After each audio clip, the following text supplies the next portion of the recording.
নাজিৰাত মহিলাৰ ওপৰত নাজিৰাত আৰক্ষী বিষয়াৰ হাতত বন কৰা মহিলা নিৰ্যাতিত হোৱা ঘটনাৰ সন্দৰ্ভত নাজিৰা সমষ্টিৰ বিধায়ক তথা অসম বিধানসভাৰ বিৰোধী দলপতি দেৱব্ৰত শইকীয়াৰ প্ৰতিক্ৰিয়া। যিসকল নেতা তেখেতসকলেও এনেধৰণৰ অত্যাচাৰ কৰে আৰু এতিয়া পোছাক পৰিহিতসকলেও এনেকুৱা ধৰণৰ অত্যাচাৰ কৰিব বিচাৰিছে, যিটো অতি দুৰ্ভাগ্যজনক। আৰু এইবিলাক ঘটনা হৈছে বিজেপিৰ যি নাৰীৰ ওপৰত হোৱা অত্যাচাৰৰ প্ৰতি তেখেতসকলে সহনশীলতা দেখুওৱাৰ বাবে। তেখেতসকল যদি এনে ঘটনাৰ প্ৰতি অসহনশীল হ'ল হয়, এনে ঘটনা নহ'ল হয়।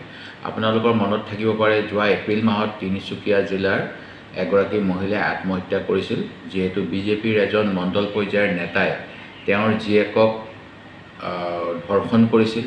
তাৰপিছত পুলিচে তেওঁলোকক সেই ধৰ্ষণকাৰীক প্ৰটেকশ্যন দিয়াৰ বাবে, আৰু আজিলৈকে সেই ঘটনাৰ কোনো ধৰণৰ ভাল তদন্ত নহ'ল। অনুৰূপ ধৰণে যোৱা সময়ছোৱাত আপোনালোকে গম পায়, বিজেপিৰ কাৰ্যালয়ত বিভিন্ন মহিলাৰ ওপৰত হোৱা অত্যাচাৰৰ কথা ওলাই আছে। শেহতীয়াকৈ আমাৰ নাজিৰাৰ মই মহকুমা আৰক্ষী বিষয়া তথা এডিশ্যনেল এছ পিগৰাকীয়ে এগৰাকী মহিলাৰ গাত গৰম পানী ঢালি দিয়া, তেওঁৰ বিভিন্ন অংশত জলকীয়া গুড়ি সানি দিয়াৰ অভিযোগ আহিছে। অভিযোগৰ তথ্য প্ৰমাণ যেতিয়া যাব, আদালতে তাক দোষী সাব্যস্ত কৰিব। আদালতে দোষী সাব্যস্ত নকৰালৈকে কাকো মই দোষী বুলি নকওঁ। কিন্তু ঘটনাসমূহত যিহেতু আমি জানো, আদালতৰ এটা দায়িত্ব হ'ল যে দোষীক শাস্তি বিহাৰ, আৰু আদালতত দোষীক শাস্তি বিহিবলৈ হ'লে এটা নিৰপেক্ষ তদন্ত হ'ব লাগিব। যিহেতু আৰক্ষী বিষয়াৰ বিৰুদ্ধে অভিযোগ উঠিছে, DGPয়ে এনকুৱাৰী কৰিম বুলি কোৱাটোতে যথেষ্ট নহয়। অসম আৰক্ষীৰ DGPৰ প্ৰাথমিক দায়িত্ব আছিল এই মহিলা বিষয়াগৰাকীক নিলম্বিত কৰাৰ, যাতে তেওঁ যি তদন্ত তেওঁৰ বিৰুদ্ধে হ'ব তাক কোনো প্ৰকাৰে প্ৰভাৱিত কৰিব নোৱাৰে। সেই কাম কৰা এতিয়ালৈকে দেখা নাই, কেইবাদিনো হৈ গ'ল। সেই গতিকে খুব সম্ভৱ ৰাজনৈতিক হেঁচাত আমাৰ অসমৰ DGP ডাঙৰীয়াই কাম কৰি আছে, আৰু সেইবাবে তেখেতে সকলো ক্ষেত্ৰতে টুইট দিয়ে, কেতিয়াবা ভগৱানৰ লীলা বুলি টুইট দিয়ে, কিবা বুলি টুইট দিয়ে। এই ক্ষেত্ৰত এটা টুইট কৰিছে যে প্ৰশাসনক কোৱা হৈছে আৰক্ষিক ব্যৱস্থা ল'বলৈ, আৰু আমি বিভাগীয়ভাৱে তদন্ত কৰিম।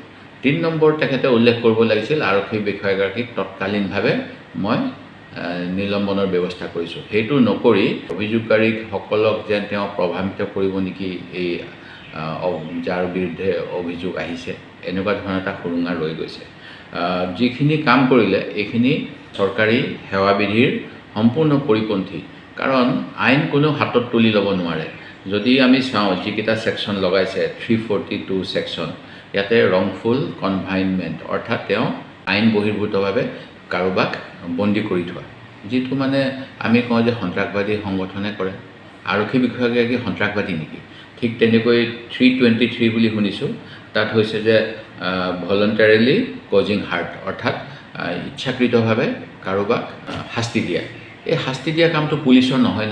অসমত যে এই এনকাউণ্টাৰবিলাক হৈ থাকে, সেইবিলাকতো আমি কওঁ যে এইবিলাক এক্সট্ৰা জুডিচিয়েল কিলিং। ঠিক তেনেকুৱা ধৰণৰ এটা কথা, তেওঁ শাস্তি দিয়াৰ অধিকাৰ পুলিচৰ নাই।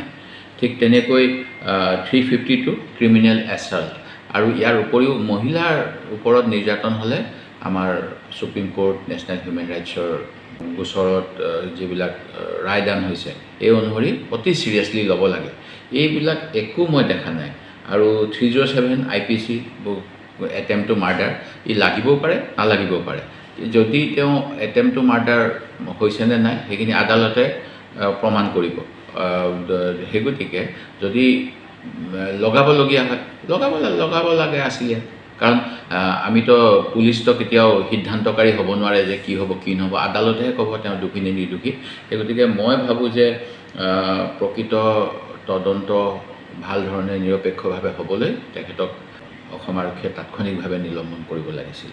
আৰু ঠিক তেনেকৈ যিটো পুলিচে কেতিয়াও নিজে শাস্তি বিহিব নোৱাৰে, কোৰ্টৰ কাম, তেওঁ এনেকৈ গৰম পানী ঢলা, কিবা জলকীয়া দিয়া, যে য'তে ত'তে সানি দিয়ে, এইবিলাক একেবাৰে unbecoming of A public servant.